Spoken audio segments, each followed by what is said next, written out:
ইসরায়েলের সঙ্গ দিচ্ছে কিছু আরব দেশ।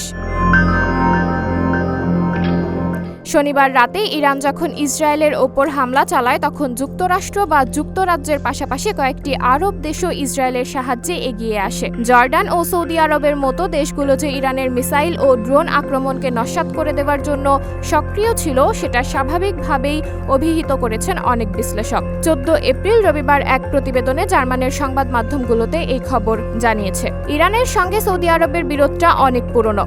তারপরও গাজায় ইসরায়েলের হত্যাযজ্ঞের পর অনেকেই ধারণা করেছিল ইরানের এই হামলায় সৌদি আরব বুঝি তাদের পক্ষ নেবে, কিন্তু বাস্তবে তা হয়নি। সৌদির অবস্থান কিছুটা বোঝা গেলেও জর্ডানের ভূমিকা অনেককেই অবাক করেছে। ইরানের ক্ষেপণাস্ত্রগুলো যখন জর্ডানের ওপর দিয়ে ইসরায়েলের দিকে যাচ্ছিল, জর্ডান তার বেশ কয়েকটিকে ধ্বংস করে দিয়েছে। এভাবে জর্ডান ইসরায়েলের সহযোগী শক্তি হিসাবেই এবার আবির্ভূত হয়েছে। কেবল ইরানের ড্রোনগুলো ধ্বংসই নয়, একই সঙ্গে জর্ডান ও তার আকাশকে যুক্তরাষ্ট্র ও ইসরায়েলের জন্য খুলেও দিয়েছে। ব্রিটেনের প্রভাবশালী মিডিয়া দি ইকোনমিস্ট জানায়, সৌদি আরব সহ বেশ কয়েকটি উপসাগরীয় দেশ এই সংঘাতে পরোক্ষভাবে ইসরায়েলের পক্ষ অবলম্বন করেছে। তারা যুক্তরাষ্ট্র সহ ইসরায়েলের পক্ষাবলম্বনকারী দেশের যুদ্ধবিমানের তেল নেওয়ার জন্য তাদের বিমানবন্দরগুলো উন্মুক্ত করে দিয়েছে। Middle east and north Africa প্রোগ্রামের ডিরেক্টর জুলিয়ান বার্নস্টিকের মতে, ইরানের এই হামলার ফলে এটা স্পষ্ট হয়ে গেছে মধ্যপ্রাচ্যের কোন কোন দেশ ইসরায়েলের সঙ্গে আছে।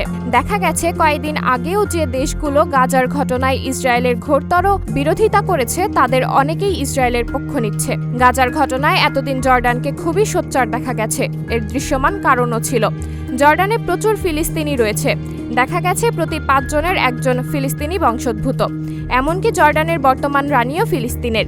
তাই গাজায় ইসরায়েলের নৃশংসতায় জর্ডানের এমন তীব্র সমালোচনা ছিল খুবই স্বাভাবিক। কিন্তু জর্ডানই যখন এবার ইসরায়েলের সমর্থনে এতটা প্রকাশ্য ভূমিকা রেখেছে, অনেকেই অবাক হয়েছে।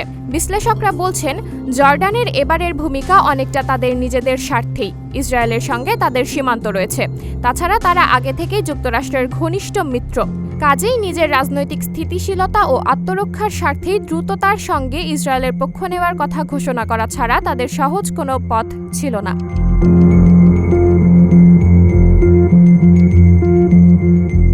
নিউজ ডেস্ক, সাবরিনা জলিল, সবার কথা।